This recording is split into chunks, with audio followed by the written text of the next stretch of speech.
Assalamualaikum warahmatullahi wabarakatuh. Hai, apa kabar? Semoga anak-anak ibu dalam keadaan sehat dimanapun berada.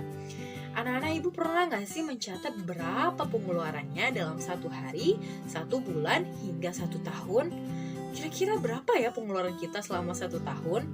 Tapi anak-anak ibu tahu nggak bahwa kegiatan ekonomi yang kita lakukan, baik itu dalam skala kecil hingga skala yang besar, akan mempengaruhi pendapatan nasional.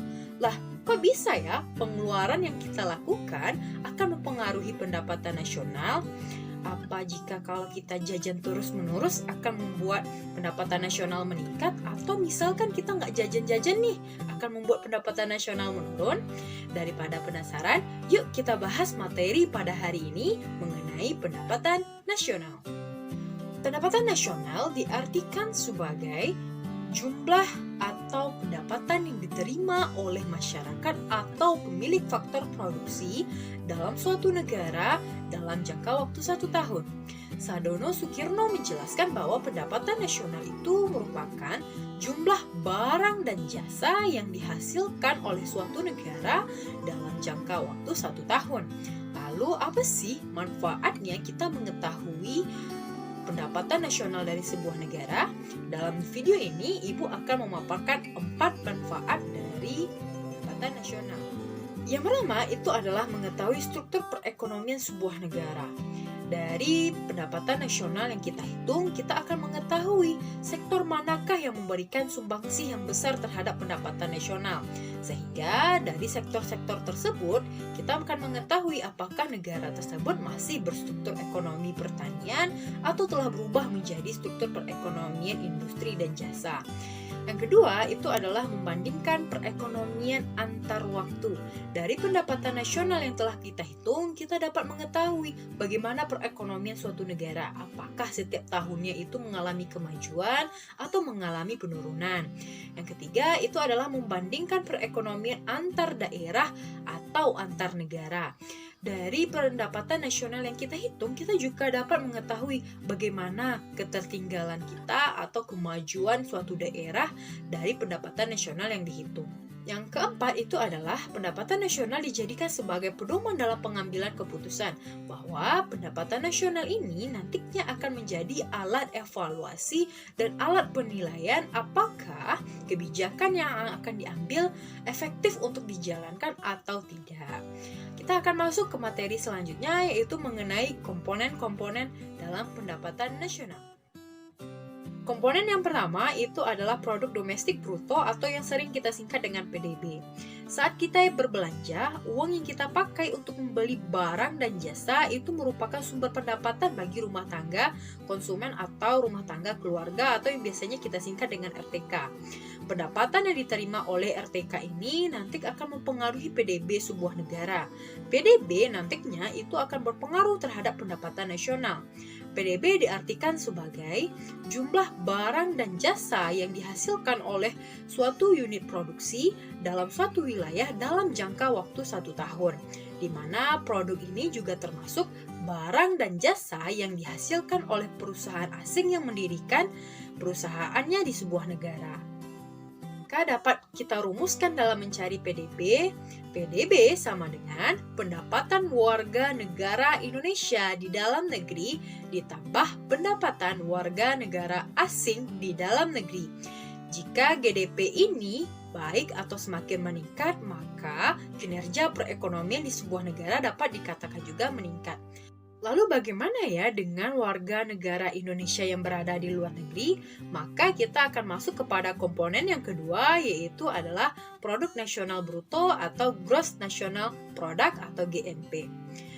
Produk nasional bruto diartikan sebagai jumlah barang dan jasa yang dihasilkan oleh warga negara suatu negara dalam jangka waktu 1 tahun. Lalu apa bedanya GNP dan GDP?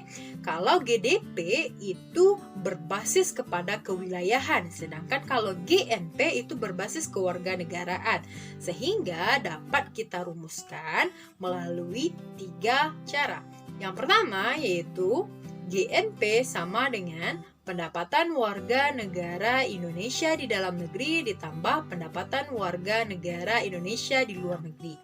Yang kedua, GNP sama dengan GDP dikurang pendapatan warga negara asing di dalam negeri ditambah pendapatan warga negara Indonesia di luar negeri.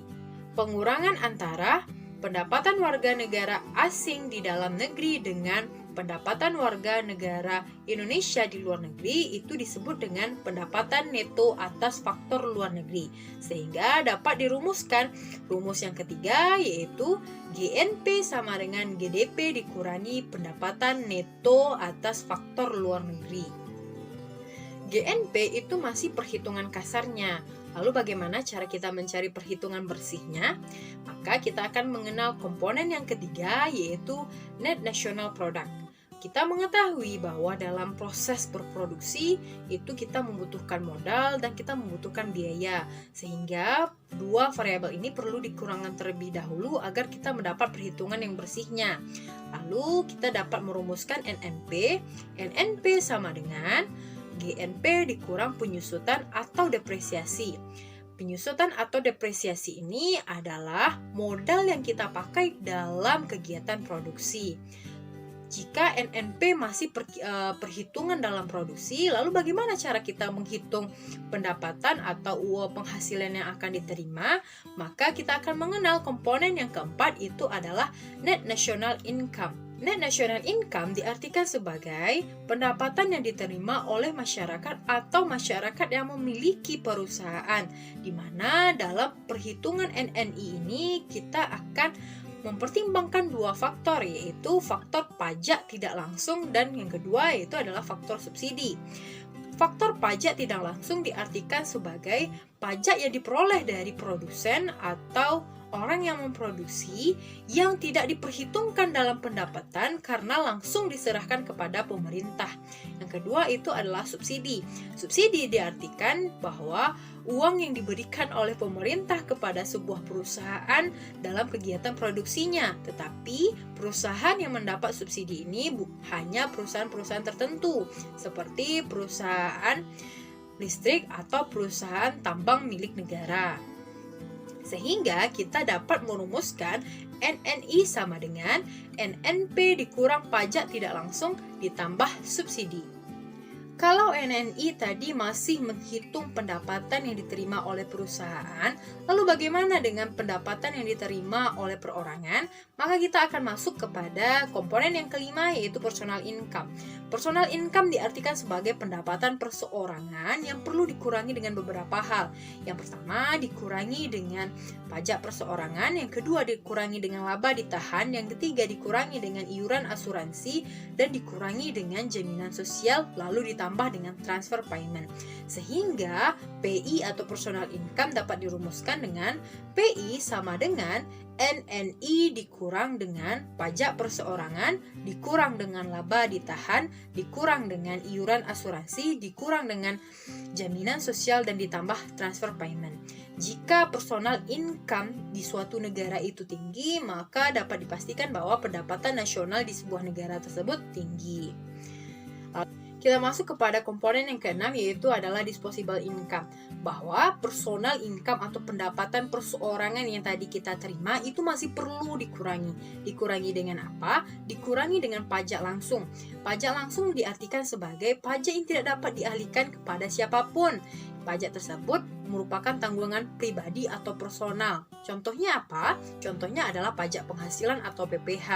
Apabila personal income tadi telah dikurangi dengan pajak langsung, maka mereka akan berubah namanya dengan disposable income atau pendapatan yang siap untuk kita belanjakan. Sehingga disposable income dapat dirumuskan sebagai PI dikurangi dengan pajak langsung.